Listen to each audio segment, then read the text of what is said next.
ฮัลโหลสวัสดีพบกับการวิเคราะห์แผนทองรายวันเนาะประจำมื้อนี้วันที่12เดือน3 2026มาวิเคราะห์แผนทองให้เป็นประจำทุกมื้อทุกวันเนาะโอเคมาเบิ่งแผนเก่าเฮามื้อ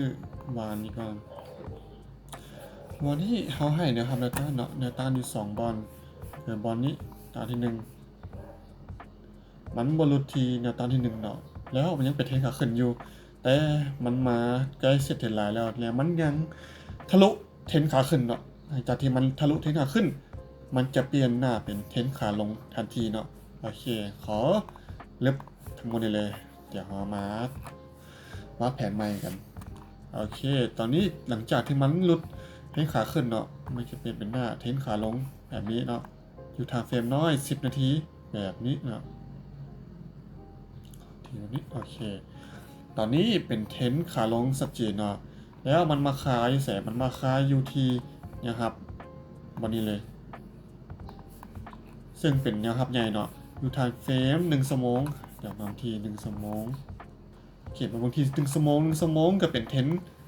เคยเป็นเทรนแบบนี้เนาะถ้าตีออกมานี่เขาจะได้ว่าหลังจากที่มันหลุดกรอบเทรนแล้วมีโอกาสที่จะลงมาเนาะลงมากลับมาที่เส้นเทรนไลน์ก็คือหลังจากที่มันยึกยักแถวนี้หลังจากที่มันทะลุขึ้นไปเนาะเขาจะถามมันกลับมาที่เส้นเทรนไลน์เสมอเพื่อบายขึ้นไปต่อแบบนี้เนาะแล้วเขาจะเข้าจังหวะไหนเข้าจังหวะที่ทาเฟรม15นาทีเนาะเขาจะมีจังหวะ1ก็คือจังหวะลุดเช่นเทรนขาลงนี้เห็นบ่ถ้าเขาจะหาจังหวะในการบายเขาต้องถ้ามันลุดเทรนขาลงก่อนให้มันปรับตัวจากเทรนขาลงเป็นเทรนขาขึ้นเราถ่ายรีเทสกลับมาเพื่อ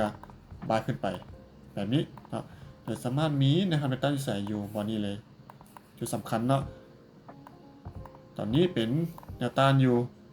ถ้าว่าขึ้นมาก็อาจจะเบิ่งเซลได้เนาะมาเบิ่งนี้สามารถเซลลงได้ถ้าว่าเกิดแพทเทิร์นหรือว่า PA แถวนี้ก็สามารถเซลลงมาได้กันอยู่แถวโซนที่172บอนี้เลยแล้วมันจะลิ่นไปเข้าใส่ตอนนี้มันมีขาจะขาแล้วเบิ่งขอนับกันโอเคมีจะขาเดี๋ยวขอนับเบิ่ง1 2 3 4ห้องที่4นี่น่าจะขึ้นไปห้องได้แล้วเนาะห้องที่4สามารถขึ้นได้แล้วเขาจะถ้าบายใส่บายยูทีใกล้เส้นเทนไลน์บอดี้เลยสามารถบายขึ้นไปได้ขึ้นกัน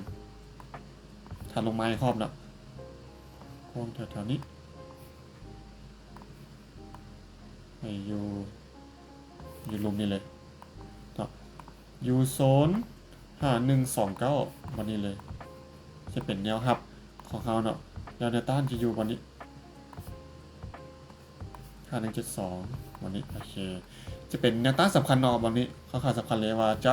ลุดบอลหรือว่าจะทะลุขึ้นไปต่อถ้าทะลุกระถางหย่อบายถ้าบอลลุดกระถางเซลได้เลยประมาณนี้เพราะว่าเทนขาลงยังได้เปรียบอยู่เนาะถ้าตาลินดับเทนเนาะโอเคแต่ถ้าว่ายังลงอีกลงแห้งๆนี่อีกกระถางมันทะลุนะครับนี้ไปจากนี้ครับจะกลายเป็นแนวต้านจุดที่เราจะเซลfollow เซลลงมาแบบนี้เลยเนาะแต่ต้องทะลุแบบสัดจีนเนาะถ้าว่าทะลุบนสัดจีนก็บอสสามารถเข้าได้เนาะโอเคถ้าว่าลงมาอีกขอบังคับเป็น1ชั่วโมงจะมีนะครับใหญ่อยู่บนนี้เลย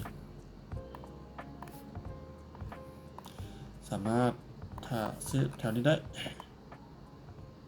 โอเคอยู่แถวโซน5076วันนี้เลยโอเคครบถ้วนแผนเนาะแต่มื้อนี้ยังเป็นเทรนขาลงอยู่ถ้าทางเฟรมน้อยเนาะถ้าทางเฟรมใหญ่ก็มีโอกาสขึ้นไปได้แต่เฮาจะต้องถ้าปันทะลุเทรนขาลงนี่ก่อนถ้าว่าบ่ทะลุก็สามารถลงได้เนาะนี่เป็นเพียงแค่การคาดการณ์เนาะทุกคนสามารถใช้ประกอบการตัดสินใจในการเข้าออเดอร์ได้คนมี TP SL สจีและถ้าเกิด PA หรือแพทเทิร์นกับตัวทุกครั้งก่อนเข้าออเดอร์สำหรับมื้อนี้ก็มีเท่านี้เนาะขอขอบใจ